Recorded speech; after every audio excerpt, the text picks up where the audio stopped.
me introduce your host, Fino and Sasha, the legit king.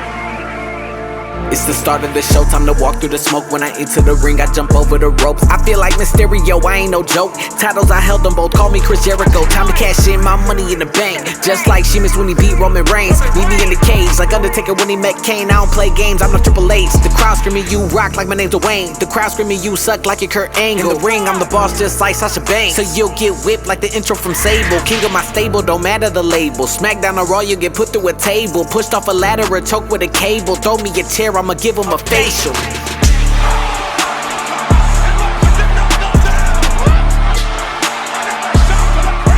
It's the start of the show, time to walk through the smoke. When I enter the ring, I jump over the ropes. What's up, ladies and gentlemen, and welcome back to the wrestling podcast known as Ring Champs. I am one of your co-hosts. It's your boy, the future teller, the man that knows everything. It's gonna go on like this forever, isn't it? It's gonna be the whole show. And of course, I am here with my co-host, the one and only Sasha, the legit king. Sasha, say what's up to the people, please. What's up, people? I'm prepared to be just as outraged as they are of what the show is going to be, because you're already starting off. Sasha, your boy. Yo, I'm telling you, I am an unofficial writer for the WWE. Me and Trips are on the same wavelength. I've been trying to tell you for forever. Okay, all right. Tell you, my tribal chief, Roman Reigns. Woo! Oh man, this is a great episode. This is gonna be a good episode. I already know, Sasha. Oh man, how you doing, Sasha? I know I asked you, right, but I gotta know. I need to know your feelings. How are you doing right now? I was okay until very recently, but no, I'm good. I finally got to watch SummerSlam Sunday, so yeah, I'm caught up and I'm ready. But yeah, I'm good. No complaints. You should have many complaints. I mean, I might have a few. The way the show's going, I might have a few. Your boy. I mean, come on now. Did I not call it? Like, there's just times in life when you just know you're right. You just gotta let the people know. Let me talk to you. You know what I mean? Like, yeah.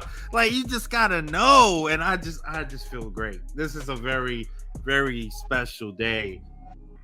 Very, very special day. Oh man. But before we get into it, obviously we had a great wrestling weekend. We had SummerSlam.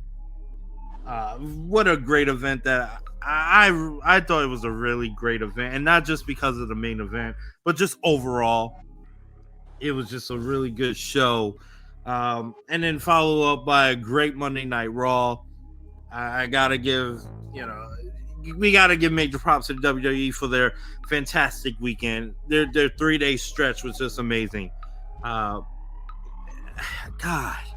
I'm just so excited, as you can tell. I don't know what to say. Man, I already lost my breath. Pace yourself. We still got a whole show to do. I know, but it's hard. Like, I was jamming to Roman's theme, my Tribal Chiefs theme song, and I'm hype. I'm ready to go. You know what, Sasha? Let's just get right into it. SummerSlam. Overall, before we dive deep into it, overall picture, what were your thoughts about SummerSlam? I thought SummerSlam was fine. I know you're gonna have a completely different view, but it was fine. I'm kind of anxious to see where they go from there. Some of the matches that I was excited about, I don't know, kind of a little underwhelmed, but I'm not gonna complain. It's just I think I was just like a little too overhyped for it in my head, and it didn't quite land. But overall, it was fine. It was definitely fine. What about you? No, I agree. I think that I can think of two of the matches. One that we hyped really a lot, and it really underwhelmed the performance that was given. I thought the end result was good and it was the right move, but overall, I thought the show was really good. You know, if I had to rate it out of 10, I'm giving it an 8 for sure. It's locked in at 8. It was still a really good show, top to bottom. I mean, if you can argue there was maybe one, I wouldn't say it was bad. It just wasn't good match out of all of them. But I mean, it was very entertaining throughout. I got to watch it with my boys, and we were going crazy the whole entire show. So I just felt like I thought they did very well. It wasn't my total expectations, no, but I didn't need to be because I maybe overhyped some of the things that happened. I guess that's the best way to say it. Yeah, So I agree. let's dive deep. So opening the show was Logan Paul, who I picked by the way, versus Ricochet, where Logan Paul needed some assistance with some brass knuckles to defeat Ricochet, and I thought was a very good match. Wasn't a 4-star like 4-star Logan Paul is, because every singles match he has is great. I thought it was a really good opener. I didn't think it didn't hit what I wanted to, but I think it's gonna build to that. What do you say to that? Same thing. I think with a match like that, I think sometimes, and we've been guilty of that before on the show, like you get super excited about a match and then it doesn't quite, it doesn't quite live up to the hype. Like I remember, what was one match we said? I remember Edge versus AJ Styles. Remember we had like talked about that on our previous podcast and we were so excited for it. I just felt like, man, it really didn't. Right, the WrestleMania one, right? Yeah. Yeah. Yep. I mean, I don't have any complaints. I think it was exactly the kind of match that, looking back, it's like maybe exactly the kind of match that was going to happen. But a lot of times you get caught up in the moments, and I think they had some really interesting ones, like that standing Spanish fly on the outside was so crazy to me. Amazing. I couldn't even fathom, like backflips gives me trouble. So just doing something like that is insane. But no, like I said, it was just fine. I think it was definitely what it was. Not disappointed. Good job. And again, I'm happy that Ricochet is getting shine. And I don't know if you saw the new poster for Monday Night Raw, but Ricochet is on there. Like, oh, I did not see that. That's interesting. He is front and center on the Raw Monday Night Raw poster. Well, it was well deserved. It is definitely well deserved because Ricochet has been a favorite of mine for the longest. So having him up there, that's really good. I don't know if you remember, but I had wished in our previous podcast that I was like, I think I'd mentioned it. I wanted Ricochet to face Brock Lesnar, like to beat Brock Lesnar in Mania or something because of an interaction they had. They did have a match, I believe, in Saudi Arabia. Yeah. But there was a little moment where Ricochet and Brock like crossed paths and something. And there was just like a look. And I thought maybe they could start that with like a Mania match or something. Like that would have been nice to see, Ricochet getting that big moment and either beating Brock or having just a great match against Brock and almost beating him would have got him that push. But it is really good to see Ricochet now getting shine, like you mentioned. I think it's good. It's definitely good. I'm liking what's happening in the WWE with some superstars. You know, we're definitely going to talk about a few that had some shiny moments, not only on SummerSlam, but had a shiny moment on Raw that, you know, I was hoping for, and you agreed with me with that. Like, I think I like what they're doing. They're starting to build other people up, not just the main guys. And I think this match helped build Ricochet up. Even if it's just a little bit, it still built him up to a point where now, like you said, he's on a poster of Monday Night Raw. So that's major props to Ricochet and Logan Paul, because Logan obviously did his part by helping to lift Ricochet. So I got to give major props to that for sure. I agree. So second match on the card was Cody Rhodes versus Brock Lesnar. Now this match, I have to say, this match actually exceeded my expectations, especially the finish, you know, after the match. But let's just say during the match, I have to say I really enjoyed this match. Really loved the story they were building in you know, throughout the match, with Cody constantly getting beat down but still coming and getting back up, and entering the ring before the 10 count, and just continuously battling until he finally was able to defeat the Beast. I really enjoyed this match, really loved it. What do you think about this match? This was probably, I'm running through my mind here, this is probably my favorite match of the night. It was a good story. Like I said, even I'm visiting my mom and everything, and we were all here, and even she was kind of watching it. She's not a huge wrestling fan, but she was just kind of, I could look over, and she was just kind of looking over at it and watching it. So it was definitely, like I said, my match of the night. I brought up my mom because she mentioned at the end, Brock Lesnar's little wardrobe malfunction. I didn't even notice until she pointed it out. But yeah, overall, it was definitely the perfect ending to this feud.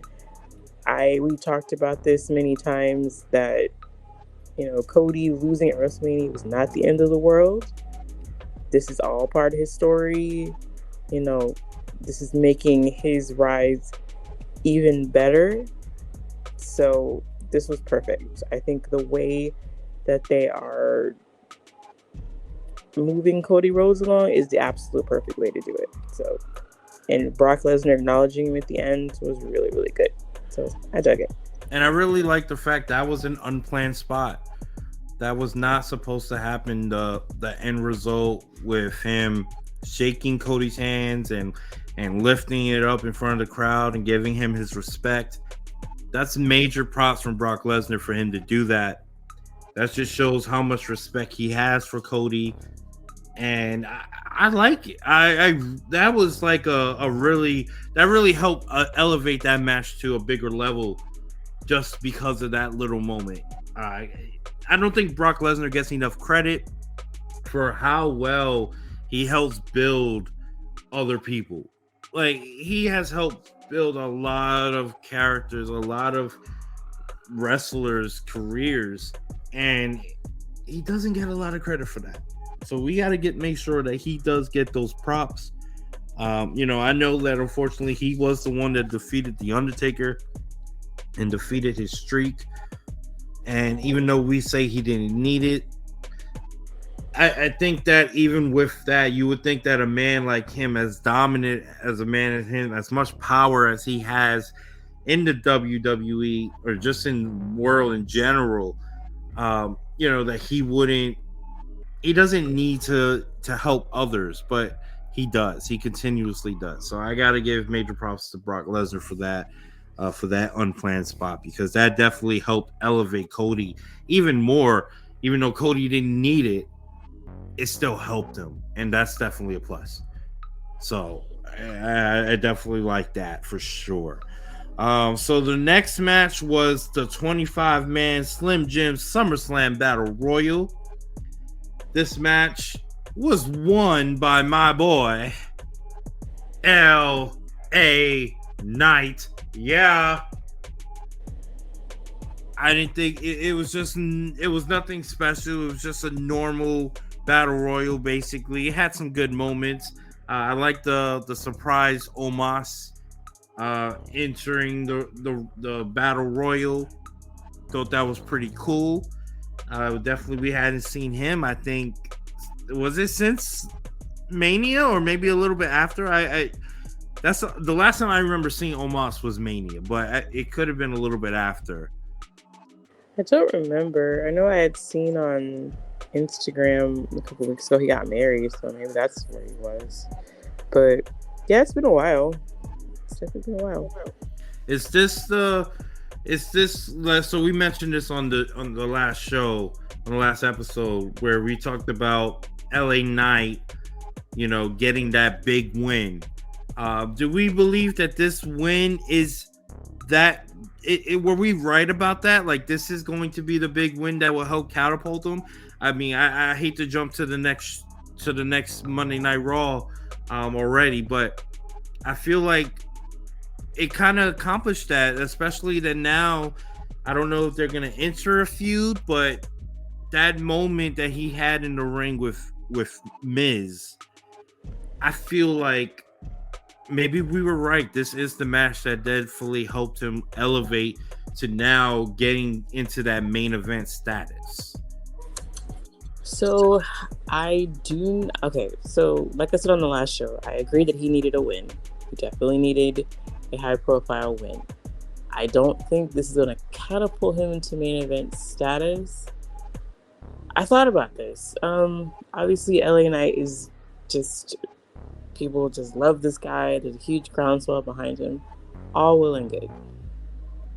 I still feel like, and I think we talked about this last time, that there needed to be something added to that match to make it count. It literally just felt like this match was just added because they had to get him on the show. They didn't have him on for Mania. He didn't win Money in the Bank. This clearly was, let's get LA Knight a win. Fine, we did it, great. But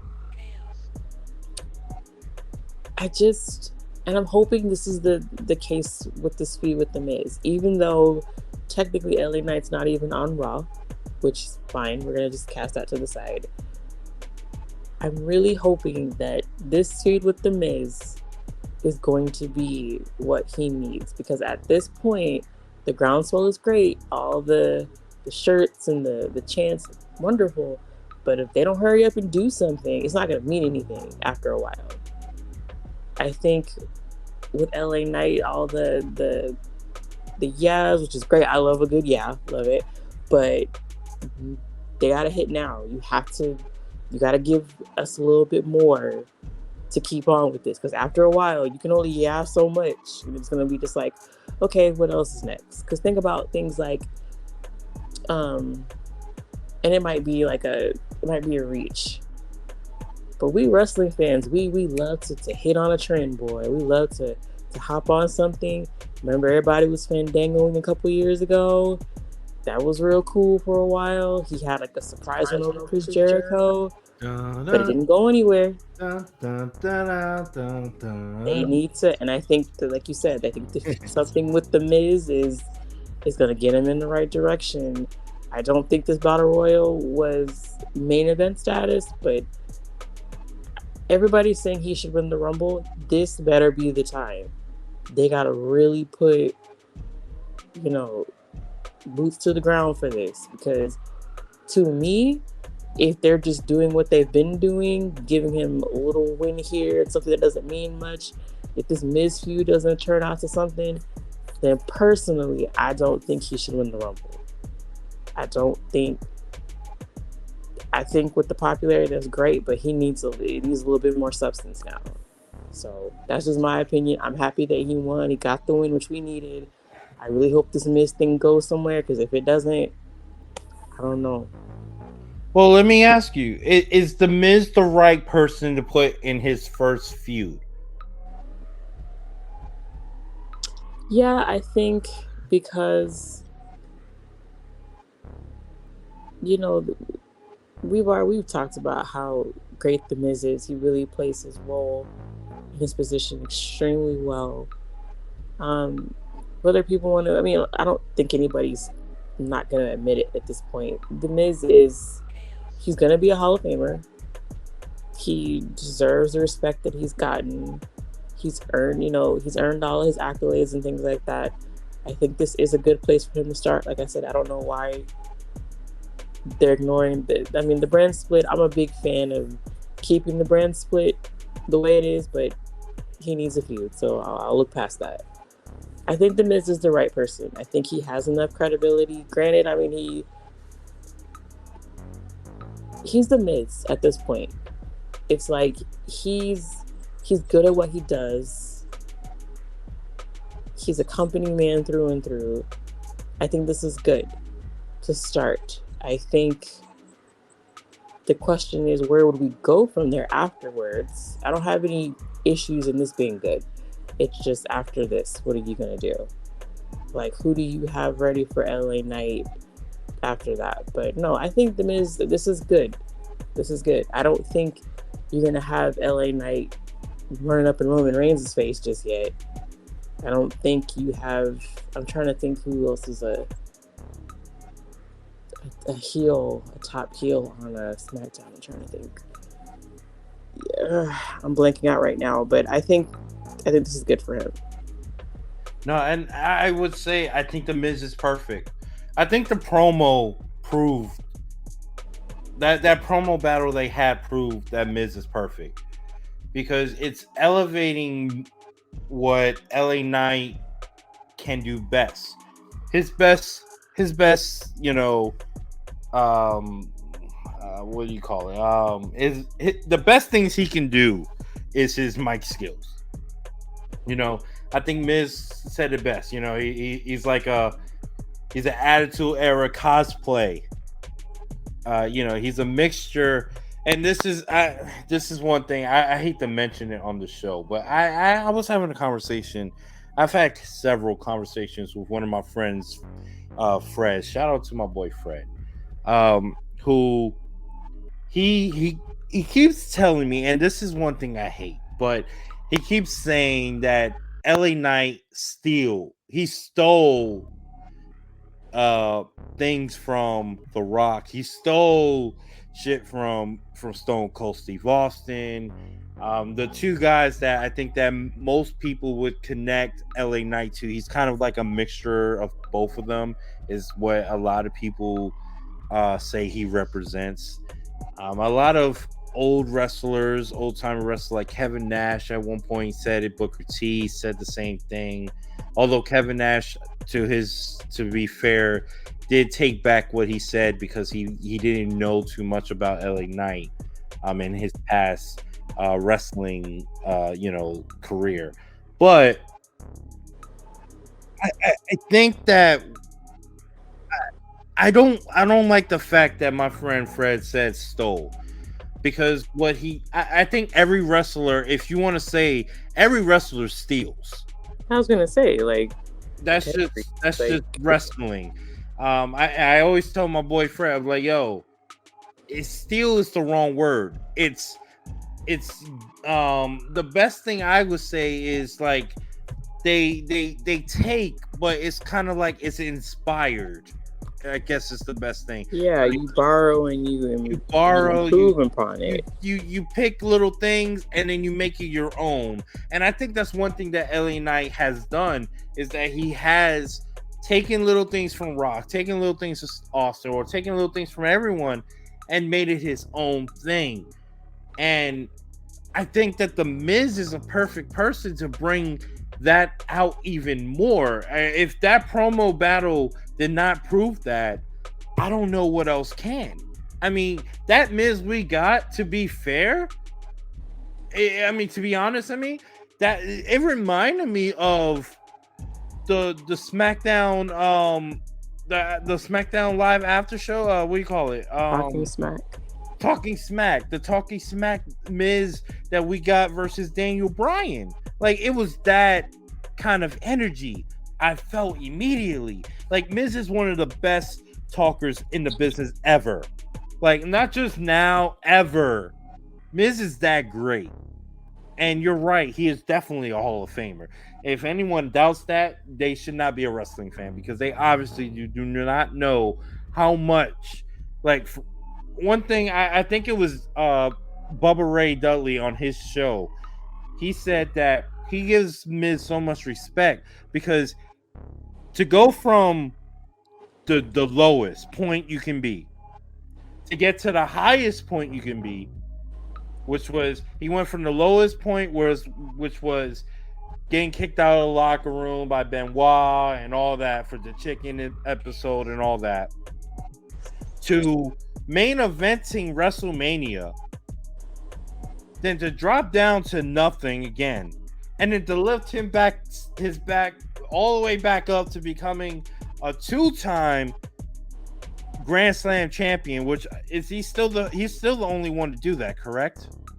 As far as I know, As far as you're right, I believe he's still the only one to do that. Like, he's garnered so much respect that The Miz and his character is so perfect for a guy like LA Knight to not only have amazing promos with, which obviously we saw one on Monday, but for future promos and just to have a really good win, because Miz is at a point where he's not a mid-carder, but he's not the main guy. He's just that guy that now you can put him in main events, you can put him in mid-cards, but he's that guy that helps elevate others to get to that level that he was once at. And LA Knight is the perfect person to put with Miz to get to that level. And I absolutely adore it. I absolutely adore it, for sure. It is the perfect matchup. Perfect. I honestly, I don't know if I can think of anyone better to put in a feud for LA Knight's first feud on the main roster, because I don't really think he had a feud, right? This is technically his first feud. I mean, he had a little something with Bray Wyatt, but yeah, well, yeah, I guess the Bray Wyatt thing. But I guess I should say legit feud. I guess that's the best thing I can say. I don't know how to describe the Bray Wyatt thing. But yeah, I think this is the perfect thing. And I hope this is what is needed to help him even grow even more, put him on a bigger level, so that, I know you mentioned the Royal Rumble. Right now, to be honest with you, he's not my pick to win the Royal Rumble right now. I probably would have him. He's in the top 5, but I don't have him as like the number 1 or number 2 guy right now. But could he get there and be a credible person to win the Rumble? Oh, hell yeah. For sure. But he needs this feud with Miz to get there, and I can't wait to see where it goes if it continues. I don't know if he's gonna remain on Raw or is Miz gonna go to SmackDown. Like, I don't know, but I think this is the right choice for sure. Well, let's see what happens. Like I said, I want LA Knight to win. I want him to prosper. I want all of this hype to be for good. So let's just see what they do. All right. So the next match on the SummerSlam card was a match that I think that we both were underwhelmed with. We thought it would be a lot better. I thought it would mean a lot more. Well, I think it was let me correct myself. I thought it was a match that was underwhelming, but the end result was very meaningful. I'll say that. I think that's really what I mean. Just the fact that, so the match I'm talking about, Shayna Baszler defeating Ronda Rousey in a MMA rules match. She won. She defeated Ronda Rousey by technical submission.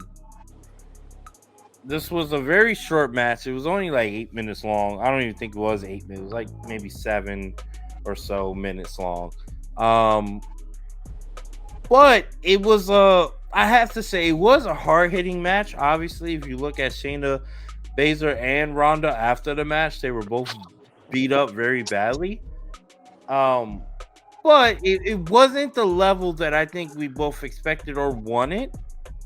However, I think that Shayna defeating Ronda by submission was a big deal. What do you think, Sasha? I agree. I agree it was a big deal. I know I said on the last episode that I'm just not like a big I'm not an MMA fan. Yeah, the match was underwhelming. I think but that video package was so good. Like, it was so good. Like, give the production team an Emmy, whatever. Like, it made me kind of forget that outside of the package, it was the promos in the ring weren't that strong. And I'm not saying the promo needs to. It's just the feud didn't have that heat that it needed until I saw those promos, like those the video packages, I should say. And then when the match happened, I think the match was kind of brought down by the stipulation a little bit, because it kind of didn't. I don't know. Something wasn't clicking to me. Like, it just felt kind of off. I agree. I honestly felt it should have just been a submission match.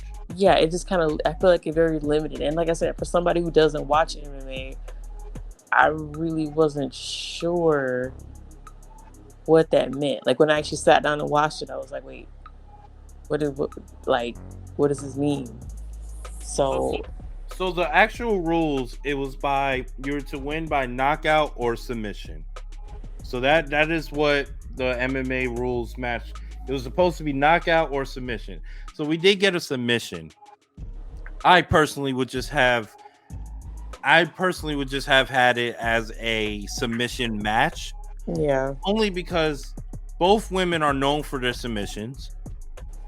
They've tried to submit each other several times. Now, I get the MMA rules part only because they're obviously both women from the MMA, background. We look at, obviously Ronda Rousey, one of the most decorated women MMA superstars of all time. Not just women, just in general, men and female. Domination that she had. She's awesome. And of course, Shayna wasn't that level, but Shayna was a what do you call it? Not a mentor. She was a student to Ronda Rousey's teacher.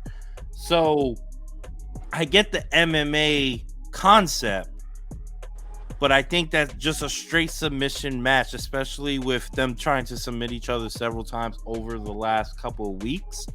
And just, of course, even during that promo, how Ronda even mentioned how, she would submit Shayna every time once she got serious, or, whatever the story may be. I feel like it should have just been a straight submission match. I agree. I agree. I think they tried to do a little too much, and it just it didn't work. It definitely did not. But I think the end result was the right choice. Having Ronda submit for the first time, I think that was definitely the right choice. And I think Shayna's definitely going to get a push from this. Just to jump to Monday Night Raw again. I think that's going to be a continuous thing, people. We're not just going to talk about Raw separately because it's too connected. Seeing Shayna come out, have the black eye and all that, and having that match with Zoe Stark, which was a really good match.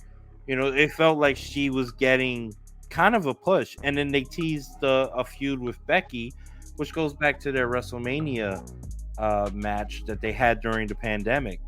I think that is something, to feud with Becky, you're getting to, they're trying to get you on a level of main event status, because obviously Becky is, the man, obviously, so if you're gonna feud with Becky, they're trying to put you on some type of level, and I think that this is a good thing for Shayna. And I think eventually we'll get the Shayna that we got in NXT. I think that's coming, and that would be great. Good, because that's what I want to see. Yeah, I think we both mentioned that last episode. Like we definitely want to see that Shayna return, and I think this is the right path to take. Although an underwhelming match, it was still, I think it still served its purpose. It's the best way. So, all right, so let's get on to the next match. The next match on the SummerSlam card was Gunther versus Drew McIntyre for the WWE Intercontinental Championship. This was a match that was won by Gunther. And I think another underwhelming match. It was still good, but it was underwhelming because I think we were expecting an all-time classic. And it honestly, it didn't even get that much time. I don't know if that was on purpose or not. I'm not sure what happened. I felt like this was a match that should have got a lot more time, but technically, it barely got more time than the SummerSlam Battle Royal, and it got significantly less time than Logan Paul's match and Cody Rhodes' match. It only got like 13, 14 minutes. I don't know if that was part of the reason why it was underwhelming or not. What were your thoughts about this, Sasha?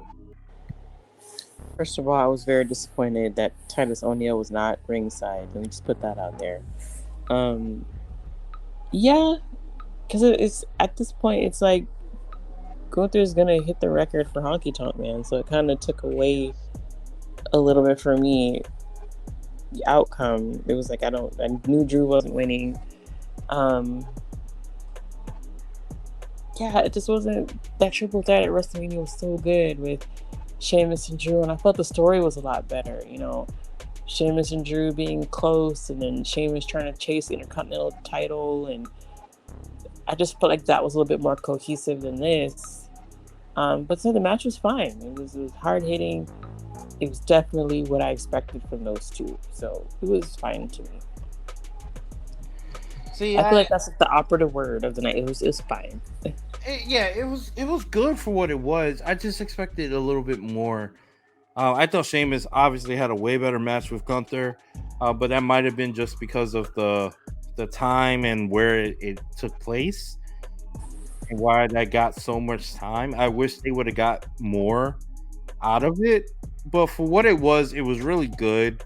I just wish it could have been just a lot better. I think we were both expecting, like I said before, a classic SummerSlam match. We didn't get that, but we got a good match out of it. And you know, do you think this is a feud that continues, or do you think this is it? Nah, I think that's it. I think judging by what they did last week and what they did this week, I think Chad Gable's going to go for it. Do I think Chad Gable's going to win? No. I still really think that they're gonna have him hit that Honky Tonk Man record. Right, and for those that don't know, Gunther's only a month away from breaking the all-time record of Intercontinental Championship run in a single run. He's only 1 month away from breaking that.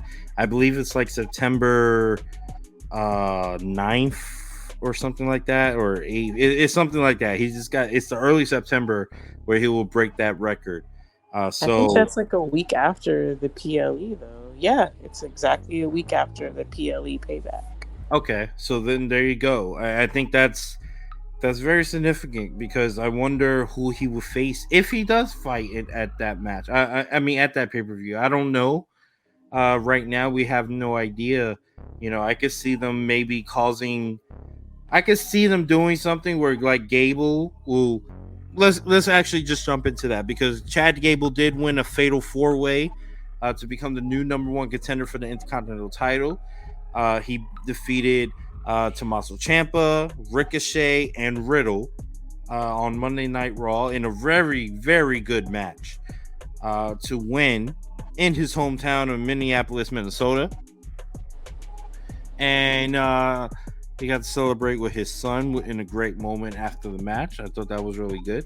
But I have to say, like, I think I said this last episode, like Chad Gable, I feel like could be the one to do it. It'd be nice. It's nice that they did. He got that opportunity first off, and for him to win in his hometown, that's even better because I feel like that's always something WWE doesn't do. Like if you're in your hometown, it's kind of like you lose.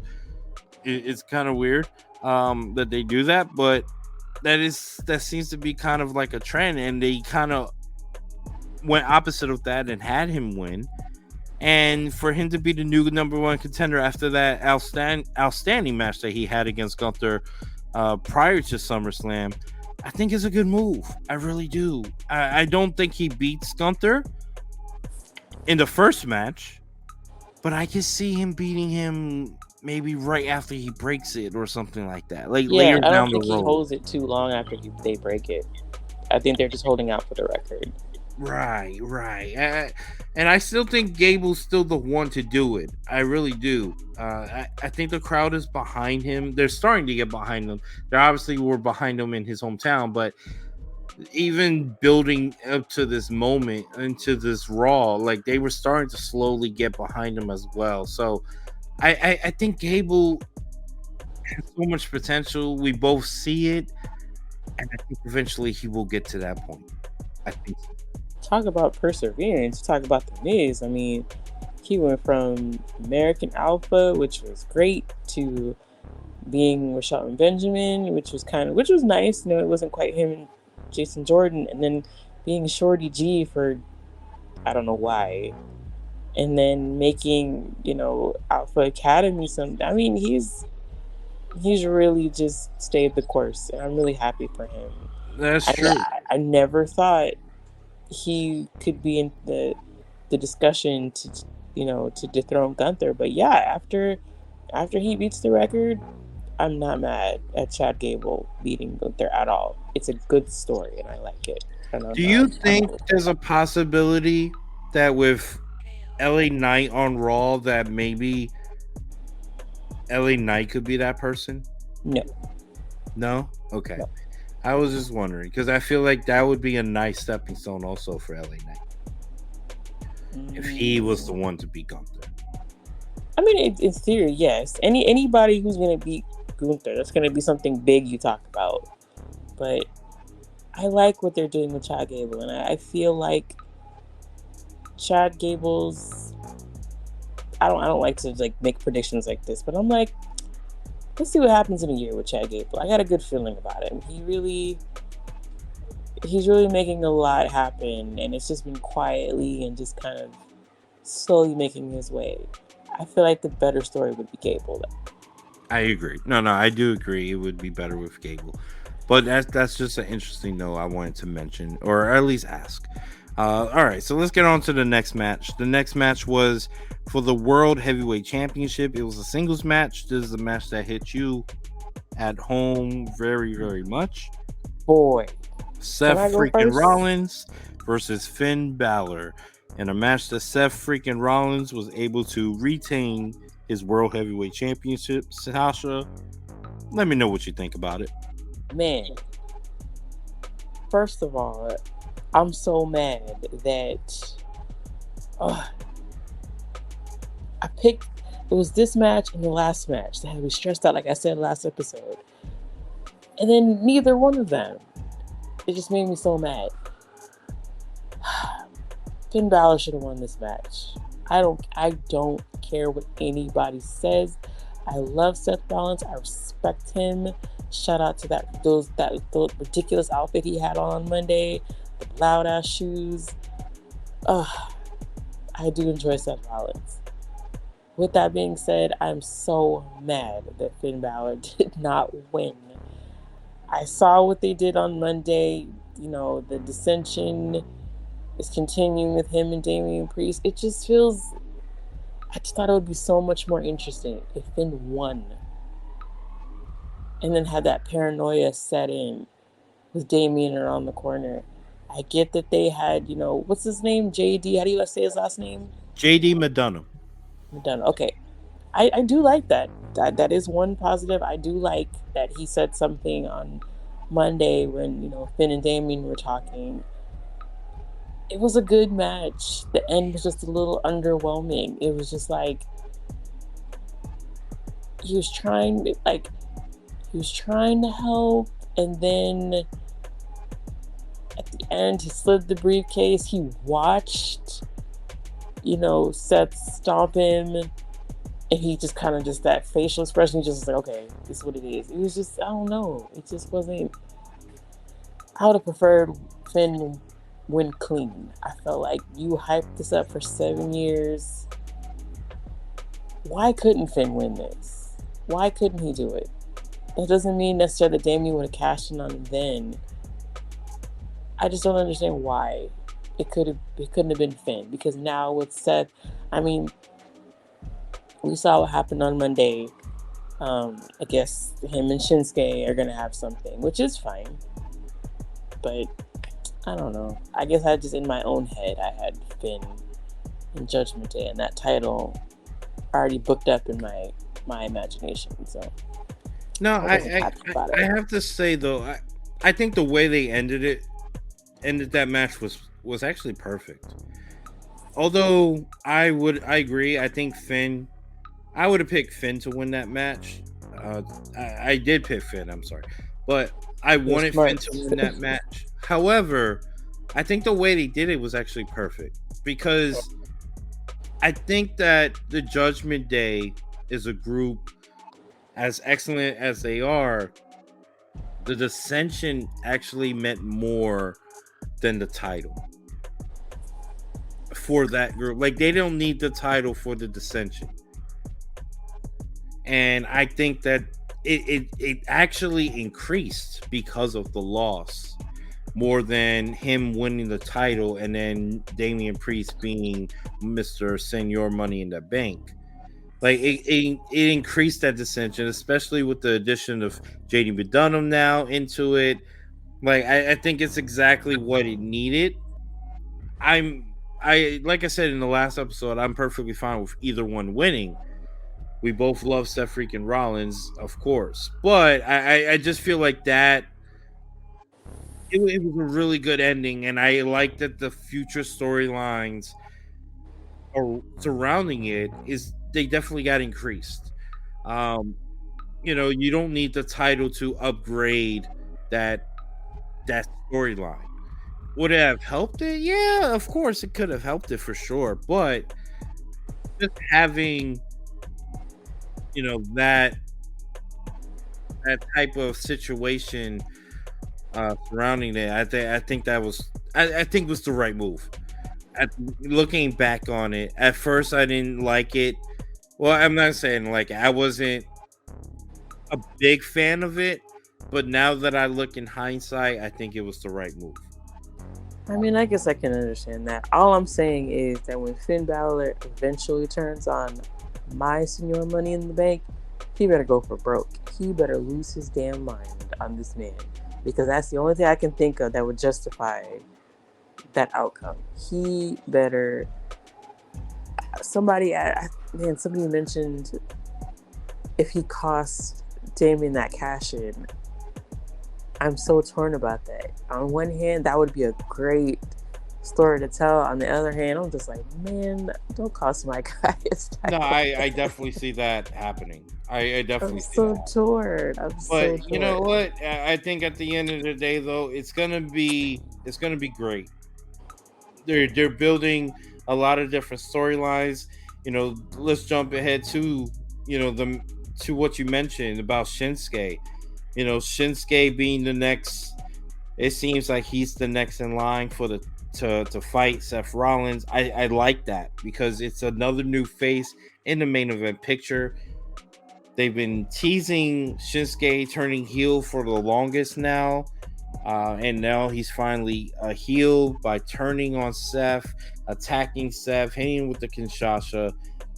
I really like that potential matchup of having, Shinsuke versus Seth at the next PLE. I think that's the right move. I really like that. It's a new matchup. It's a new, it's a new and fresh matchup. I don't remember having that match before. To be honest, it probably has happened, but I just don't remember it if it did. And now putting Shinsuke at that moment, that's just another guy in that elevated status. And let's see where it goes. I'm really excited for that. A heel Shinsuke, as we all know, is a legend in the game. Mm-hmm. So Steph versus that, like I like it. I really like that a lot. I'm really excited for that matchup. That match should be really great. That really should be great. I don't know about the overall feud, but that match in itself should be great. It's gonna be good for sure. Yeah, I want something more for Shinsuke. I kind of want him to build him back up to where he was. Exactly. Show the world why he really is a legend. Yep. All right. So the next match, and speaking of Money in the Bank, we had a triple threat match for the WWE Women's Championship. This was the defending champion Asuka versus Charlotte Flair versus Bianca Belair. In a match that Bianca technically won the match and overcame her knee injury that she had to defeat Asuka and Charlotte, followed by the Money in the Bank, the women's Money in the Bank cash in by Io Sky, my girl, Io Sky, becoming the new women's champion. Sasha, I need to know. Well, this match had everything, didn't it? What do you think about this match? Because first off, the match I thought was a really good match. Really good. But of course, it had an excellent finish. So, Sasha, let me know your thoughts. Well, congratulations to Io Sky. I mean, I had a feeling it was going to be Sunday, then she cashed in. And I'm glad that, I mean, in a way, it would have been weird to have the back-to-back, the heavyweight title matches. I understand. But if they had did this match earlier in the night, then I think it would have been a giveaway that Damian Priest wasn't going to cash in. So that was smart on their part to do that. I think it was absolutely the right time to do it. A few things confused me. I mean, I guess I understand because of what happened why Asuka didn't win. I get it. Because then you don't want to blow, Io and Asuka. You don't want to blow that time. I was a little confused. Well, no. I guess they covered all the bases because you don't want to blow Io and Asuka, so you don't want Asuka to win. At the same time, Bianca pinning Asuka makes sense because you don't want Bianca to pin Charlotte because you're saving that. So I guess they cleared up all the bases on that. Man, let's talk about getting Bianca Belair an Emmy, boy, because when she went over the top rope and they didn't show exactly what she hit, but I really thought she was hurt. Like, she was crying. I did too. I swore she hurt. I could have swore she hurt her knee on that. I was like, oh no. Because then as soon as she hit, I put myself in her shoes. I was like, oh no, she's done so much. She's come so far, knock on wood, she hadn't been seriously hurt. Like, I felt like I was running down her thoughts, just watching her face. And I was like, oh no, not Bianca. And then for her to come back and win, it was a very gutsy story to tell. It was well done. It was very well done. Probably my second favorite match of the night. Yeah, like I said, sitting there and thinking about it now, that was probably the safest thing they could have done. You don't want to blow off two potential headlining matches, but they told a good story in the fact that it didn't make Bianca look weak for losing. So, yeah, I think this was it was very smart. If I sit there and think about it, it was very smart how they did that. What do you think? Well, I agree. I thought the way it was outlined and everything they did. Loved the story with Bianca's knee. I agree with you that they definitely saved, like in that finish, they saved Bianca versus Charlotte. They saved Io versus Asuka, which is two matches I want to see at Mania. You know, they'll probably do Bianca versus Io for a while, maybe do like a Charlotte Asuka maybe or something like that. That will buy time until it's Mania season where we get the two matches that I truly want. So they definitely achieved it. I obviously was ecstatic for Io winning the title because I'm a huge fan of Io, have been a huge fan of Io for a very long time. I do love the fact that we got to see Dakota Kai there as well to help celebrate with Io and Bailey. It is actually a cool story how Dakota Kai, she didn't know she was showing up until 1 o'clock that afternoon, and Yeah, she start literally, people in advance, boy. yeah, like it was really like it was 1 o'clock. She's across the country. She had to get ready, catch a flight. The flight was late. It was so late, like she had to get Spirit. That's how like Boy, crunch time it was. She was on Spirit Airlines, and that plane was late. There was issues with the engine or something, and he but didn't they basically, call her late like last year too? Like she didn't know she was coming back until yeah, like she didn't know she was coming back to the. Well, at least that time she knew the day before. I'm just This saying, one like was who literally the keeps day forgetting to of. yeah, who keeps calling Dakota Kai late? It's like that's crazy. And I wish Dakota well in her, her recovery, because obviously ACL tear. Speaking of recoveries, let's wish Sonya Deville a speedy recovery as well. She tore ACL at the last SmackDown facing Charlotte and Bianca. So you got to make sure we give her, wish her well as well in her injuries. But yeah, like they didn't even let her know till 1 o'clock that afternoon. Like it was crazy, and she had to rush. She got there basically like I want to say like 15 minutes before the end of the match. So it was kind of wild. But at the end of the day, Io Sky is our new champion. I'm really excited for that and the future for her. You got potential feuds obviously with Bianca because that's who she cashed up on. You have the potential feud with Bailey. So there's several things they can do that can hold off the Asuka versus Io scenario that I truly want for WrestleMania 40. So I'm really excited. And as far as the match is concerned, I do agree with you. I thought this was probably the second best match on the card for sure.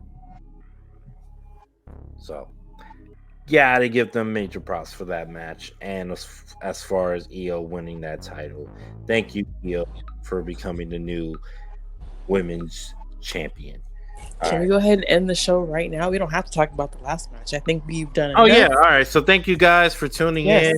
Good night. I appreciate it. Good night. Love you guys. Check us out on. No, fuck that. We're going to talk about the main event because the main event was the Tribal Combat match with Jey Uso facing the reigning, defending WWE Undisputed World Heavyweight Champion of the world, my tribal chief, the man on God mode, Roman Reigns. And I thought was a very, very good match. That was good. It's kind of funny how they kind of like went against the rules of the Tribal Combat match. It was kind of a running joke because WWE, I believe, .com posted that the Tribal Combat rules is no one can interfere. Yeah, we did have several interferences in this match. We know that Solo obviously interfered in the match, but we had another man interfere in this match and cost Jey the the world title, the universal undisputed title.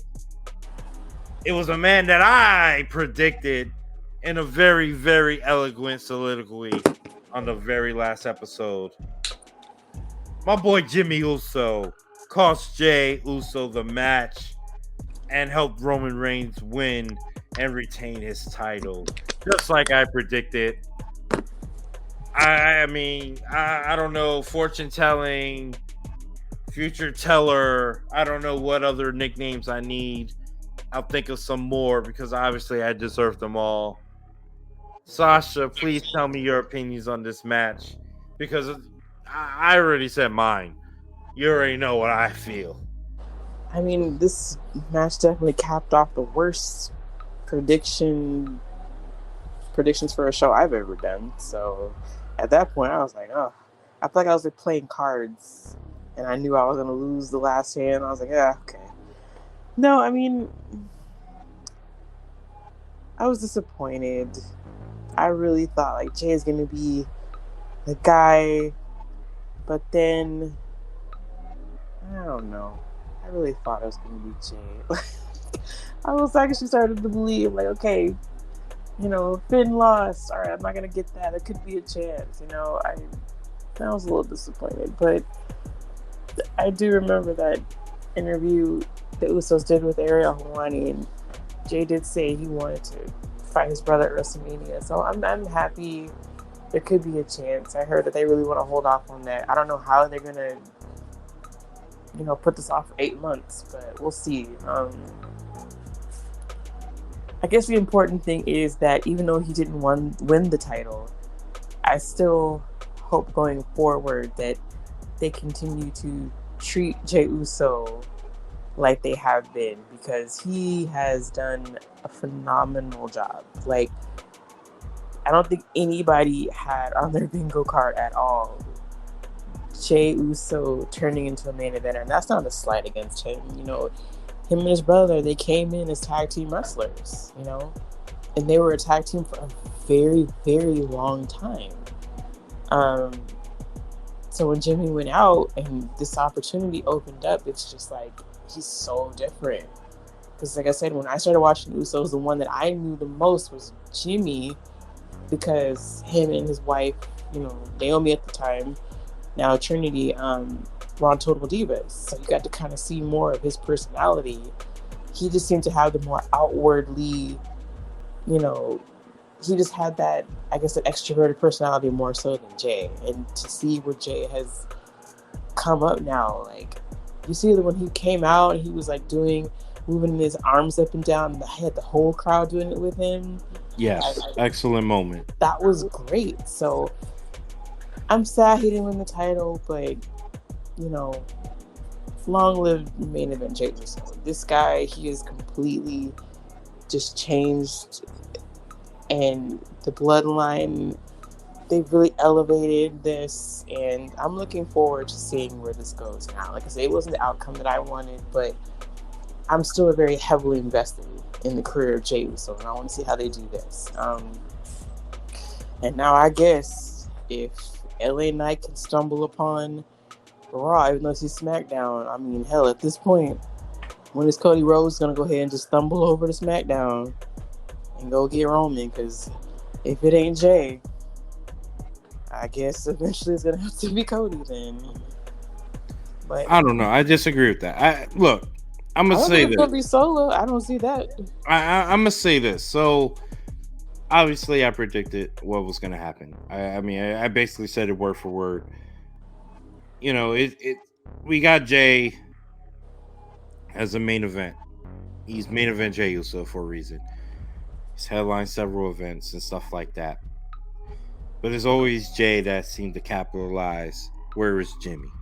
It's now Jimmy's time. Mm-hmm. Jimmy, I feel like Jimmy deserves this. It's like I said, Roman wants to elevate everyone, not just Jay, not just Solo, not just Paul Heyman. He wants to also elevate the other brother, the lost brother, the forgotten brother, and that is Jimmy Uso. And I think this is the point where we're going to get that. I think that Jimmy is at the point where now, hey, don't forget about me. I can be as great as my brother as well. And we're going to see that. We're going to get that. I think that a feud with his brother Jay is going to just help elevate him to that, main event Jimmy level, or whatever they want to call it. I don't know. But I would think that if your brother is always getting the accolades, there's got to be some type of jealousy or envious feelings that you receive. It just makes sense.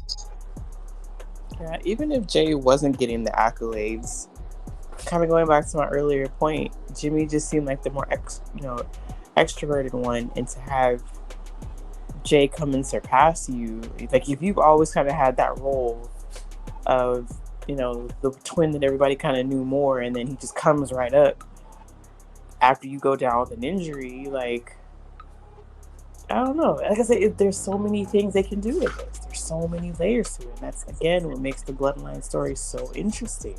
Hey, it's Because like now Saul said, they're in the third. They're in the bottom of the third.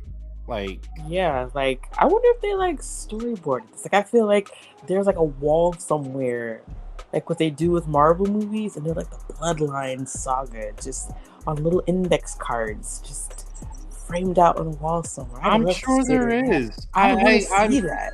I am absolutely sure there is, because it's definitely, you need it, because this storylines are so in depth. They're so deep. I mean, going back to the Sami Zayn days. I mean, how deep that was. And I mean, it's got to just keep.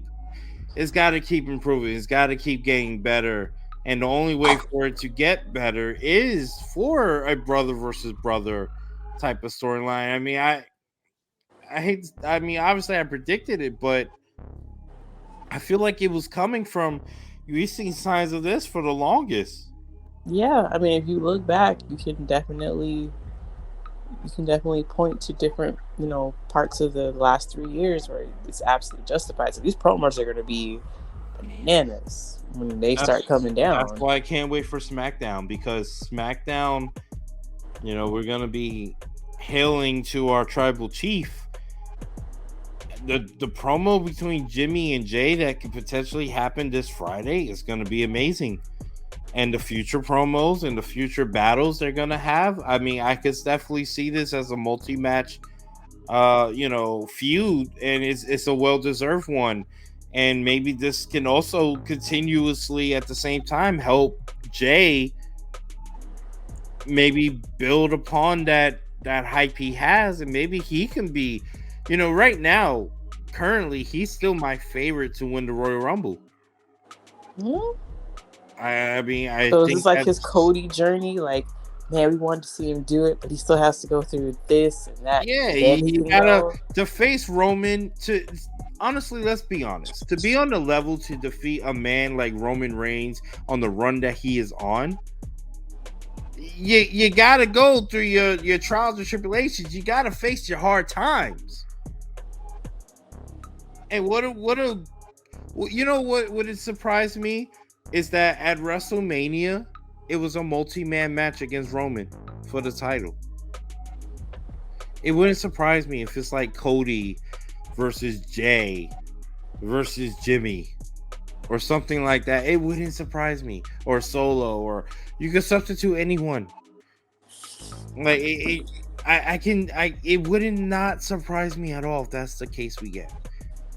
I mean, I've seen something for Survivor Series that I honestly can agree with as well. It wouldn't surprise me if Survivor Series we get a 4-way for the title between the 4 Usos. You got Solo, you got Jay, you got Jimmy, you got Roman. Like, it wouldn't surprise me at all. What a hell of a battle that would be. You got to continue the story somehow. Yeah, I personally would. One thing I kind of like, and they don't do it very often, is I like that, and I understand why, because you don't want to advertise matches and don't have them happen. But I remember a couple years ago, the Seth Rollins Dean Ambrose feud after the Shield broke up. They were going to have the match, and then they didn't. They were fighting in the parking lot or whatever, so the match didn't happen, and they were able to delay it until SummerSlam, where they had the lumberjack match, which I really liked, by the way. And then they had the Hell in the Cell. Like, I kind of like those things where it's kind of like you promise the match doesn't happen. Think of a creative way for it not to happen. But I really want that to try to extend this, because I really think like the rubber match should be at WrestleMania. Like, I really want that for them. You have like 8 months to do this. You mentioned Hell in a Cell match. I mean, Hell in a Cell is, you can argue, that's when it all started. Yeah, I really want, in this era like of Triple H, like I really want some Hell in a Cell matches to go back to being the end of a blood feud. I really don't like the fact that they have a pay-per-view about it, try to like shoehorn it in every year. Kind of took away the luster, but yeah, man, even if you have like a storyline where, kind of like with Jimmy, like if Jimmy hurts Jay and he's out for a while, like really just kind of extend it for a little bit, like do something creative to kind of see if you can stretch this out. And I'm looking forward to, I understand that this feud is going to probably step away from Roman, which is good. I'm fine with that. But I'm also looking forward to Roman Reigns instigating and just being the complete narcissistic bully that he is. Right. And kind of sticking his nose. I'm looking forward to that. So Roman being Roman. I think let's bring it on. I can't wait for this. I can't wait for Friday. That's why, I mean, Friday might be one of the most hyped shows in the Bloodline history. I mean, it's what we can potentially see is crazy. And the future matches that we can get, the potential storylines coming out of this. Yeah, I agree. I would love a rubber match at WrestleMania between the two brothers. And that would at least, maybe that would keep Jay out of the title picture, but that can open up the door for someone else to fill that role, whether it be Cody, maybe it'll be Solo, maybe it'll be whoever the case may be, LA Knight, I don't know. It doesn't matter. But that moment is coming, and I think it all starts on Friday. Friday is going to be a very, very interesting show. One I'm going to be tuning into. I'm already on vacation, so I'll be able to watch it with no issues, no problems, nothing stopping me. I can't wait. I absolutely cannot wait. Yep.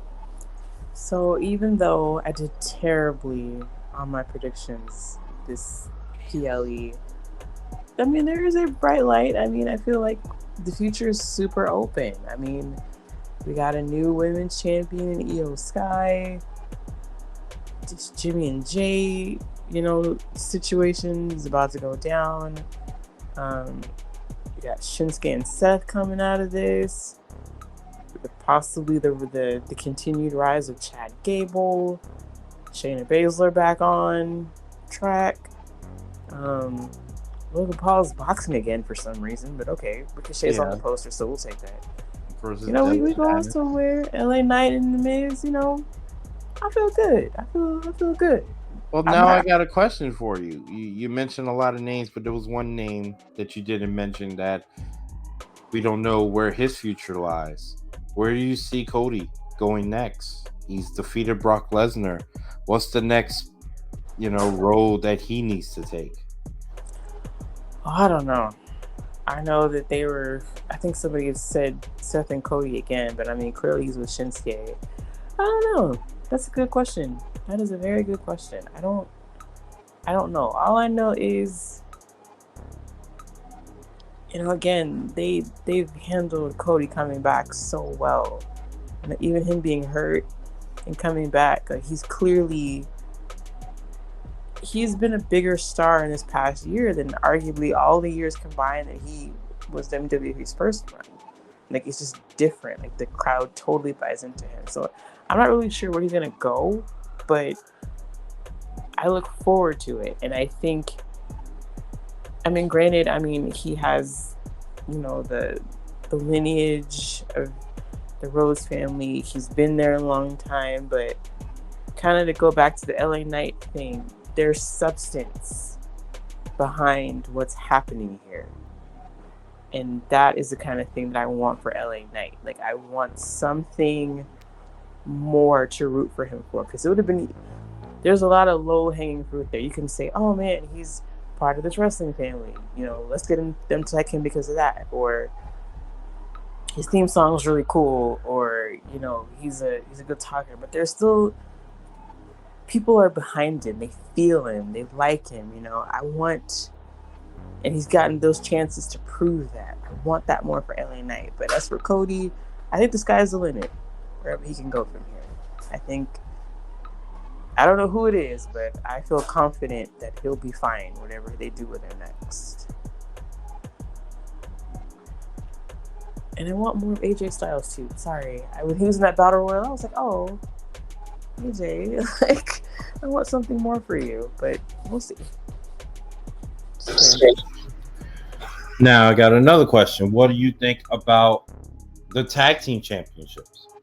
So we know that right now Kevin Owens is hurt. Sami Zayn is hurt. What do you do with that situation? What's the next step? We got the return of the New Day. Yes. So shout out to my boy Kofi Kingston and Xavier Woods, making their return this past Raw, defeating the Viking Raiders. Well, what do we do for that situation? Do we have a tournament? Do we have them give up the titles? Do we wait? Well, what do you think, Sasha? I mean, I don't know the extent of Kevin Owens' injury, and if Sammy's his injury as well. If it's just something that it's going to be a while, I think you need to give them up. I also think they need to find a way to break them up. I still just, having one set of tag team champions to me just doesn't really sit right, because it leaves out so many other teams. It's like the Viking Raiders can only have these random matches under Viking rules, and it's like, okay, what do you do after that? You got the Street Profits, who are, I'm very interested in that. You know, you got the OC, you got the New Day coming back. Like, they need something. I feel like in all the good things that we have said about the past few months, the only real disappointing one is the tag team division to me. Because it's like, you had, you know, the Usos are great, Kevin and Sami great, but there's so many other tag teams by the wayside. It's a little disappointing. So I think this would probably be the best opportunity. If you have to take it away from them, I would say split the titles. Give Raw their titles back, give SmackDown their titles back, and just say, okay, look, we have all these tag teams, let's see what they can do. You know, because it's just, like I said, it's just a lot of people just not being utilized. And tag team wrestling is one of the more beautiful aspects of wrestling, I think. It opens up so many possibilities to be creative, and I think they're kind of limiting themselves in a way by just having one set of titles, because it's just not working for everybody else. So if they're gonna do it, I would just do it now. Do it now. I don't think it's very awkward, because, I mean, think about it. For about a month, we had our SmackDown Women's Champion on Raw, and vice versa. So just do it now and just move on with it. You don't got to explain anything to me. Just, hey, we're splitting them up. Okay, cool. Like, I think it's just better for business in long run. What about you? No, I like that point that you brought up. If they're going to give it up, then that's maybe this is kind of like the break you need. It's an unfortunate break, but it's a break you need to, you know, split those titles so that each brand does have their tag team titles, because like you said, it opens up the doors for other tag teams. That's something to fight for. You know, you mentioned the Street Profits in a, you know, thing that I predicted, by the way. You know, I love what they did last SmackDown. the SmackDown prior to SummerSlam. I really enjoyed that. I think that it does open up a way for them to dominate, or for the OC, a team that we haven't really seen too much besides being behind AJ.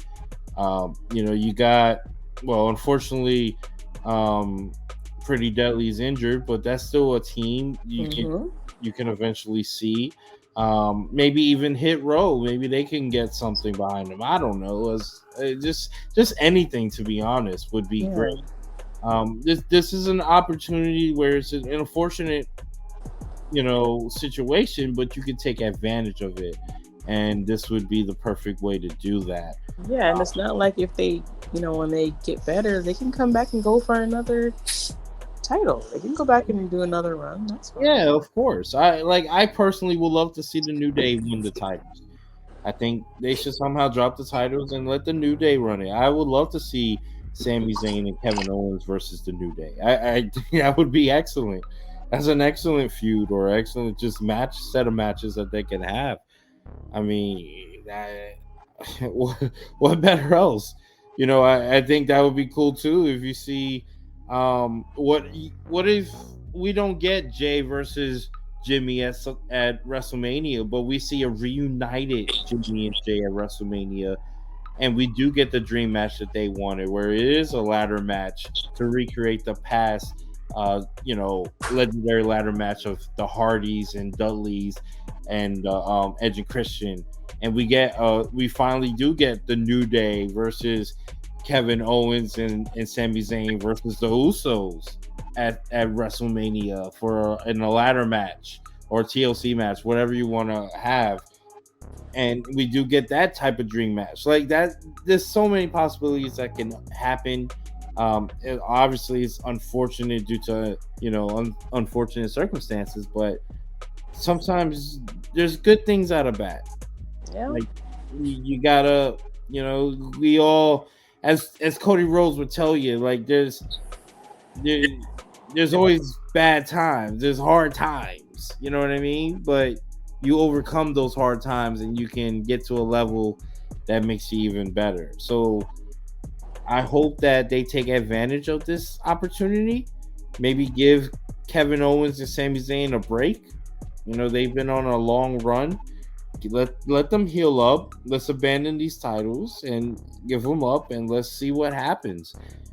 Let the other division, let the other members of this division grow, and then that will overall create a better division.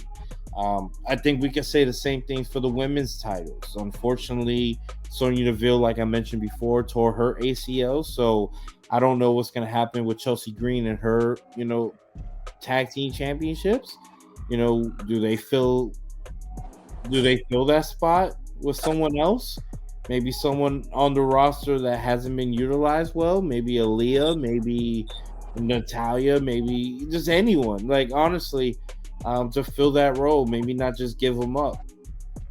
I mean, it's a lot of possibilities that can happen within both divisions of the tag teams, men and female. I'm looking forward to it. I really am. I think it's only helping it. Like I said, unfortunately, it's due to bad circumstances, but you got to take advantage of those circumstances sometimes. What's that saying they say? One man's trash is another man's treasure. Kind of, it's kind of like that. Like it's trash that they got injured, but hey, maybe it's time for someone else to step up and gain that treasure, and they can be uplifted. So when those guys get back, now we got a hell of a match. I agree. So I really do. I'm looking forward to both decisions on the tag team championships for both men and female. But I also have another question for you, because there was another interesting situation that occurred during Monday Night Raw that I found very, very interesting. So it happened right before the main event. We saw Raquel Rodriguez attack Rhea Ripley, and shout out to Rhea Ripley, who's now engaged to Buddy Matthews of AEW. They just recently got engaged and posted it on social media.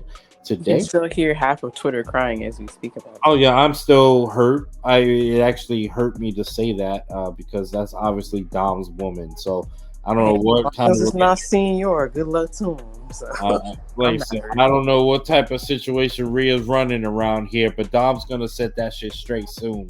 But anyway, I found it very interesting what they did with that. Like, I love the Raquel Rhea matchup. That potential matchup is going to be great for the women's title. But one thing I like that I found very interesting, I like the fact that Indy Hartwell and Candice LeRae. and Candice LeRae. Sorry, my mind just went blank, even though I had her face in my head. Candice LeRae they were part of that little battle, and they were actually attacking Rhea. Do we see this as a potential liftoff moment of a potential jumping pad for them? Maybe we get the way, maybe this is a way to lead to the DIY and all this. Like, what do you see from all that's happening right now? All the chaos that is happening on WWE television right now. I just feel like there's going to be good things for us and a lot of stuff for us to talk about. I can't really put my finger on this one exactly of what, but it's been about a year since Triple H took over. It's another complaint I guess people had was the women. There's a ton of women that aren't being utilized. I think this is smart. I think it's to get the exposure on TV. So I'm not sure where we're gonna go, but I'm excited. I saw that too, and I saw the clip back, and I was like, oh, it's Candice and Indy. Like, interesting. Like, It's good. Whatever it is, I'm looking forward to it. I want to get that check. I agree. I love everything. I don't know. I think that we've both been in agreement. Like, Triple H is the perfect person to lead us into the future. I think that he understands what was missing during the Vince McMahon era. And I think this is something that we can get, and I think it's going to lead to a lot of great things, like we both mentioned. It's a bright future for the WWE. They're in a very, very good spot. They have so many possibilities. It's not really predictable, and I mean that just creates better television for all of us and better. I just can't wait, man. I really cannot wait for the things that's going to happen in the upcoming weeks, upcoming months, leading to WrestleMania, a mania that I am saving to potentially attend, like in Philadelphia. Like, I'm hoping I can go. But yeah, man, this is great. This is absolutely great. Gotta say, man. One last thing I do want to mention before we head out of here. So AEW, I want to give a shout out to AEW too before we definitely leave, because AEW, as you know, is hosting All In at Wembley Stadium. This is considered the biggest event in wrestling history. They sold over 80,000 tickets and all this. They announced some matches for the event. They announced the Young Bucks versus FTR 3. So this is going to be the rubber match for the titles. That's a huge match. I want to also give major props to the main event. We're going to get my two favorites in AEW will be facing off in the main event. We got MJF defending the title against Adam Cole, Bay. And those are two huge matches. We're going to get Samoa Joe versus CM Punk to end their legendary feud from their ROH days. Sasha, I know you don't watch AEW, but does any of those matches interest you? I mean, I like how I feel about FTR. I'm glad they started announcing matches, because I was like, hey, what y'all? I'll keep saying is y'all selling these tickets, but what we doing when we get there? So, but I'm glad we got some matches now. I am rooting for the business of professional wrestling. I am not, like you say, I don't watch AEW, but I hope they do well. I hope that they give the fans a really great show. Obviously, people are very excited to watch it because they're selling all these tickets. So that's what I hope. I hope that night is everything AEW needs it to be, so that the wrestling does continue to flourish. So good for them. I want to see them do it, and because that just means good things for the overall business. Like I said, FTR. You know me. I'm not the biggest Young Bucks fan. I'm sorry. I just can't do it. I don't have anything against them. They just don't do it for me. I'm huge on FTR. If anything, we talked about it a few minutes ago about that triple threat match. If I had to sub a team out, unfortunately, it would be KO and Sammy, because to me, FTR, New Day, and Usos would be like amazing. Like, take my money, amazing. But I respect the FTR does things on their own terms, so good for AEW. Go do big things. You go do big things, AEW. You go ahead. Yeah, I agree. Anything they do is going to just help the business in general. I wish them luck. One last thing, I just thought about it because I actually was going to bring this up. I had it in my brain and I forgot about it, but then you said something and I don't know, it somehow triggered, even though it was kind of unrelated. But it is about AEW. It is about Tony Khan. So Tony Khan apparently had an issue with Dave Meltzer not giving a certain match a 5-star rating. So he gets upset about ratings. Well, what do you think about that? Is that something that's good?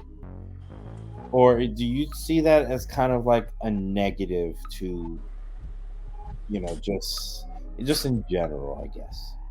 I was never a big ratings person anyway. Like, I don't, because then I feel like I know what I like as a wrestling fan, and it might not be the same thing that you like. It's one guy's opinion. Yes, he's watched a lot of wrestling. Yes, he's covered a lot of wrestling, but at the end of the day, it is just one person's opinion. Subjective, and I don't think,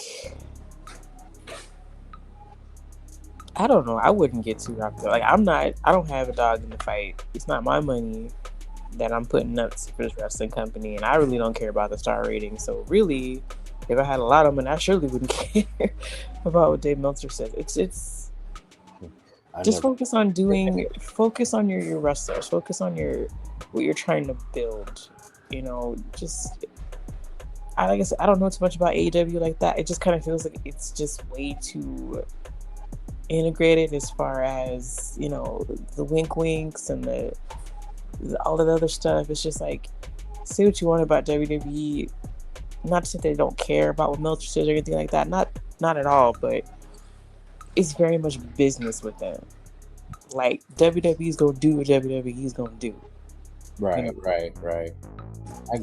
I think that's, say what you want to say about it. That's part of the reason why they've had that longevity. Because at the end of the day, it's a business.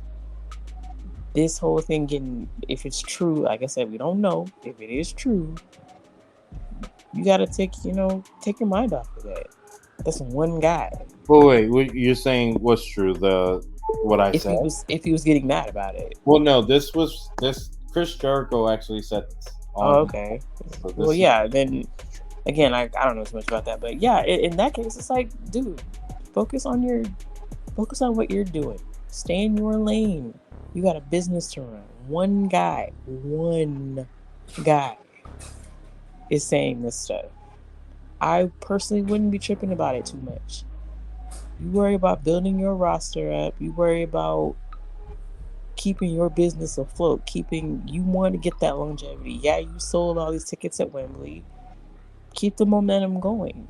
Like I said, I don't watch wrestling for star ratings. People can say, oh, that was a 5-star. Even when we say it on the show, you'll ask me, what do you think? Sometimes I'm not always, I kind of hesitate because I'm like, oh, I didn't think about it like that. Because to me, it's just like, oh, I liked it or I didn't like it. Or it was just okay. I don't think about it in terms of stars. It's like, some matches that I really like may not score high at all on somebody's score. I mean, somebody's star rating, but to me, it's my thing. So, Tony Khan, just do you, man. Don't worry about it. Don't worry about Dave. Don't move around with that. You worry about Wembley, my guy. I Like, agree. is You know, is he helping you pay Wembley? Okay, no, then go. I don't Stay. know. He might be. I don't know. Nah. You just don't know, man. But look, I agree. I'm not a fan of Dave. I do rate a lot of matches, but I do not like Dave's. Most of the time, I would say 98% of the time, I think that Dave Meltzer is an idiot when it comes to his ratings. Sometimes he hits it on the mark. Obviously, my boy Logan Paul reaching 4 stars several times, or 4.5, or 4.75. But yes, I do agree with you on that. They need to just focus on their wrestling. In fact, Tony, you need to focus on your women's division because your main event of Dynamite tonight was trash. What And happened? versus Hikaru Shida for the AEW Women's Championship. Oh, Trash. But other than that, and that was the only women's match on the card. So yeah, trash. Fix your women's division, Tony. Stop worrying about ratings. Yeah, I agree. Fix that division. But other than that, ladies and gentlemen, I want to thank you so much for sitting here and listening to episode 9 of the Ring Champs podcast, wrestling podcast. I definitely do appreciate it. Sasha does appreciate it very, very much. You make sure that you can listen to us on Spotify and Apple Podcasts.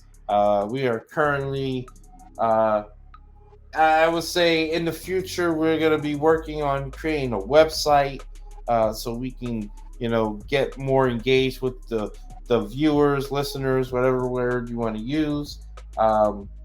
We definitely want to be more involved with you guys, and I would definitely love to hear more from you guys, and that will be a platform where we can get that information. Sasha, before we head out of here, do you have anything to say to the people? No, just thanks for rocking with us. This is episode 9, so we're almost on double digits of this new podcast of ours, and the response has been positive. Let's just keep it going. We talked about how excited we are for things post SummerSlam. Let's keep that momentum going on the show. Thanks for being with us, guys. We appreciate it. All right, guys, you heard her here first. So thank you guys for listening once again. Just Fino, she is Sasha the Legit King, and this is episode 9 of the Ring Champs Wrestling Podcast. Thank you guys for listening. We out of here. Peace. Adios.